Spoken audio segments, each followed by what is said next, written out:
Weißt du noch, was du vor 10 Jahren für 50 € alles bekommen hast? Einen vollen Einkaufswagen, vielleicht sogar einen Restaurantbesuch mit der Familie? Und heute? Oft reicht es kaum noch für den Wocheneinkauf. Dieser Kaufkraftverlust ist kein Zufall und auch kein unabwendbares Schicksal. Es ist das Ergebnis eines Systems, das wir stille Enteignung nennen.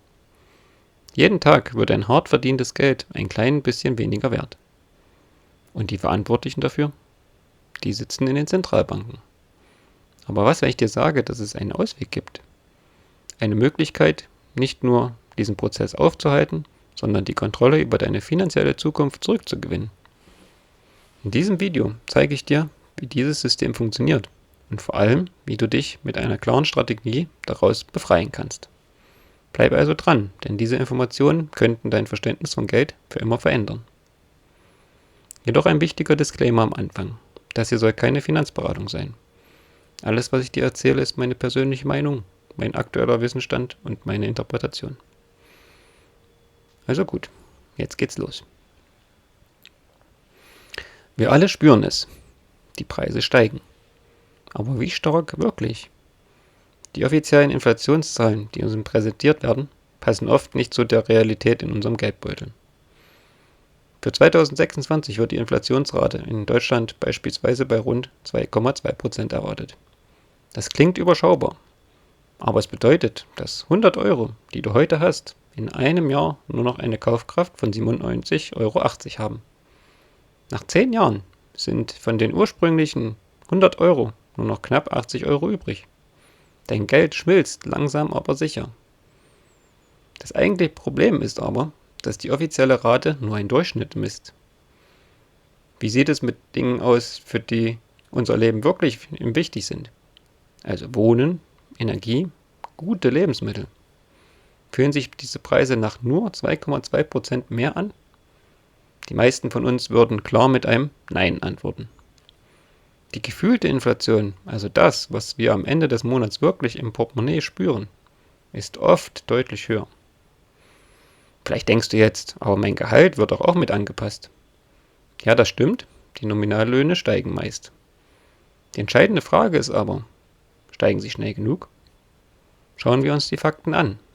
Der Reallohn, also dein Lohn nach Abzug der Inflation, ist die entscheidende Größe. Zwar gibt es nach den Krisenjahren 2020 bis 2023 zuletzt wieder einen Anstieg der Reallöhne und auch für 2026 wird mit einem kleinen Zuwachs der Kaufkraft gerechnet. Betrachtet man aber die lange Frist, zeigt sich ein ernüchterndes Bild. Über viele Jahre hinweg haben die Lohnerhöhungen die Inflation kaum oder gar nicht ausgleichen können. Und das Ergebnis? Trotz mehr Arbeit und mehr Gehalt auf dem Papier bleibt real nicht mehr übrig. Man rennt sprichwörtlich im Hamsterrad, nur um nicht zurückzufallen. Und genau das ist die stille Enteignung. Deine Arbeitsleistung und dein Erspartes werden schleichend entwertet.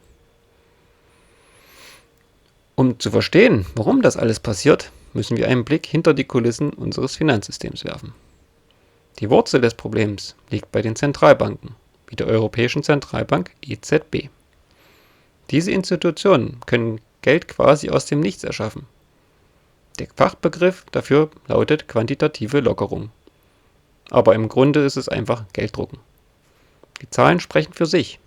Die Geldmenge M3 im Euroraum, ein breites Maß für die gesamte Geldmenge, ist über die Jahre explodiert. Im Januar 1980 lag sie bei rund 1,1 Billionen Euro. Anfang 2026 erreichte sie bereits einen Wert von 17,3 Billionen Euro. Warum machen die Zentralbanken das? Nun, offiziell, um die Wirtschaft anzukurbeln und Staatsschulden zu finanzieren. Wenn Staaten mehr Geld ausgeben, als sie durch Steuern einnehmen, springen die Zentralbanken ein und kaufen deren Staatsanleihen, bezahlt mit frisch geschöpftem Geld. Für die Politik ist das bequem. Für uns alle hat das aber einen verheerenden Nebeneffekt. Stell dir Geld wie einen Kuchen vor. Wenn die Zentralbank beschließt, den Kuchen einfach doppelt so groß zu backen, ohne dass mehr reale Werte und Wirtschaftsleistungen als Zutaten dazukommen, was passiert dann mit einem Stück? Es wird im Verhältnis kleiner. Seine Kaufkraft wird verwässert. Jede neu geschaffene Billion Euro macht jeden bereits existierenden Euro ein bisschen weniger wert. Dieses System ist von Natur aus auf Inflation ausgelegt. Es soll Schulden tragbarer machen, indem die Währung entwertet wird. Und wer ist der größte Schuldner? Nun, der Staat selbst. Die Rechnung dafür bezahlen wir alle, die Sparer, die Arbeitnehmer, jeder, der sein Vermögen in Euro hält. Und die Transparenz? Sie wird uns zwar versprochen, aber die Komplexität des Systems macht es für einen Normalbürger fast unmöglich, das zu durchschauen. Gleichzeitig werden die Daumenschrauben für den Bürger immer weiter angezogen. Mit neuen EU-Richtlinien wie DAC 8, die ab 2026 schrittweise umgesetzt werden, müssen Kryptodienstleister Kundendaten und Transaktionen an die Steuerbehörden melden. Das Ziel ist mehr steuerliche Transparenz. Es zeigt aber auch den Trend für mehr Kontrolle. Während das staatliche Geldsystem immer undurchsichtiger wird, soll der Bürger immer gläserner werden. Was wäre nun, wenn es ein Geldsystem gäbe, das gegen diese Manipulation immun ist? Ein System, dessen Regeln festgeschrieben sind und von niemandem geändert werden können, weder von einer Bank noch von einer Regierung. Und genau hier kommt Bitcoin ins Spiel. Bitcoin ist mehr als eine digitale Währung. Es ist eine technologische Evolution. Der entscheidende Unterschied? Ein einziges Wort: Knappheit. Die maximale Menge an Bitcoin ist durch den Code auf ewig auf 21 Millionen Stück begrenzt. Es wird niemals mehr geben. Niemand kann auf einen Knopf drücken und mehr Bitcoins erschaffen. Diese mathematische Begrenzung ist der direkte Gegenentwurf zum unbegrenzten Gelddrucken der Zentralbanken. Deshalb wird Bitcoin oft als digitales Gold bezeichnet. Gold ist seit Jahrtausenden ein Wertspeicher, weil er selten ist. Man kann es nicht einfach herbeizaubern. Bitcoin überträgt dieses Prinzip ins digitale Zeitalter, aber mit entscheidenden Vorteilen. Es ist sogar noch knapper als Gold, leichter zu übertragen und auch zu verwahren. Du kannst Werte in Millionenhöhe in Bitcoin auf einem kleinen Gerät von der Größe eines USB-Sticks speichern und überall mit hinnehmen. Aber ist Bitcoin nicht extrem volatil? Ja, klar, kurzfristig schwankt der Preis sehr stark. Das lässt sich nicht bestreiten. Aber zoomen wir einmal heraus und schauen uns die langfristigen Entwicklungen an. Seit seiner Erfindung 2009 hat Bitcoin eine beeindruckende Wertentwicklung gezeigt. Von wenigen Cents in den Anfangstagen bis zu Zehntausenden von Euro heute. Diese langfristige Wertsteigerung ist das direkte Ergebnis seiner wachsenden Akzeptanz und seiner festgeschriebenen Knappheit in einer Welt, in der klassische Währungen an Wert verlieren. Bitcoin ist dezentral. Es gibt keine zentrale Instanz, die das Netzwerk kontrolliert. Es wird von einem globalen Netzwerk tausender Computer betrieben. Wenn du also Bitcoin besitzt und deine eigenen Schlüssel verwahrst, kann dir niemand dein Geld wegnehmen, einfrieren oder zensieren. Du hast die absolute Kontrolle. Und hier liegt die Lösung. Bitcoin bietet dir eine Möglichkeit, aus dem inflationären System auszusteigen. Du kannst einen Teil des Vermögens aus einem System nehmen, das auf Entwertung ausgelegt ist, und das in einem parken, das auf Werterhalt durch Knappheit setzt. Du tauscht ein System des unbegrenzten Angebots gegen eines mit begrenztem Angebot. So stoppst du die stille Enteignung für einen Teil deines Vermögens, den du in Bitcoin sicherst. So, wie fängt man nun also an? Der erste und wichtigste Schritt ist Wissen. Aber keine Sorge, der Einstieg ist heute einfacher denn je. Es gibt in Deutschland mittlerweile zahlreiche regulierte und seriöse Plattformen, die den Kauf von Bitcoin einfach und sicher machen.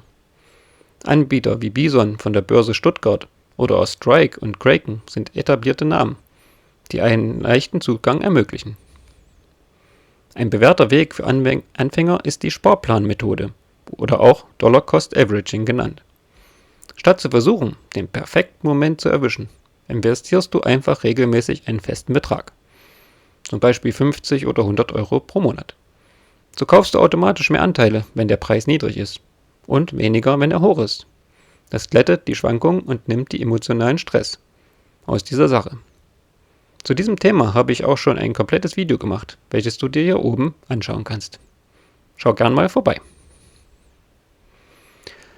Ganz wichtig ist auch das Thema Selbstverwahrung. Lässt du deine Bitcoin auf der Börse liegen, gehören sie dir nicht wirklich. Erst wenn du sie auf deine eigene Hardware-Wallet, also einem speziell gesicherten Speicherstick, überträgst, hast du die volle Kontrolle. Not your keys, not your coins. Nicht deine Schlüssel, nicht deine Coins. Ist ein eiserner Grundsatz in der Bitcoin-Welt. Wenn du jetzt denkst, das klingt spannend, ich möchte die Kontrolle zurück, brauche aber eine genaue Anleitung, dann habe ich etwas für dich. In der Videobeschreibung findest du einen Link zu meinem Leitfaden. Dort zeige ich dir Schritt für Schritt, wie du sicher deine ersten Bitcoin kaufst, welche Plattform ich empfehle und wie du deine eigenen Wallets sicherst. Ich lade dich auch ein, diesen Kanal zu abonnieren und die Glocke zu aktivieren. Wir werden hier regelmäßig tief in diese Themen eintauchen und dir das Wissen an die Hand geben, was du für deine finanzielle Souveränität so brauchst. Wir leben in einer Welt, in der das traditionelle Finanzsystem an seine Grenzen stößt. Die stille Enteignung durch Inflation ist keine Theorie, sondern eine Realität, die durch die Politik der Zentralbanken angetrieben wird. Auf dem Sparkonto zu sparen, bedeutet heute einen garantierten Verlust an Kaufkraft. Aber du bist diesem nicht hilflos ausgeliefert. Bitcoin stellt eine Alternative dar. Ein dezentrales, begrenztes Wertaufbewahrungsmittel, das dir ermöglicht, die Kontrolle wiederzuerlangen. Und es ist kein Weg, um schnell reich zu werden, aber es ist eine langfristige Strategie, um dein Vermögen vor Entwertung zu schützen. Die Entscheidung liegt bei dir. Informiere dich, stelle kritische Fragen und fang an, die Verantwortung für deine finanzielle Zukunft selbst in die Hand zu nehmen. Denn der beste Zeitpunkt, sich vor der stillen Enteignung zu schützen, war gestern. Der zweitbeste ist heute. Was denkst du dazu? Hast du dir schon mal Gedanken über deine finanzielle Zukunft gemacht? Schreib mir das gerne in die Kommentare. Wenn dir dieses Video gefallen hat, lass mir gerne ein Like da und abonniere den Kanal, damit er mehr Leuten vorgeschlagen werden kann, um auch deren Investitionsverhalten und langfristiges Denken zu verbessern. Vielen Dank und bis zum nächsten Mal auf diesem Kanal.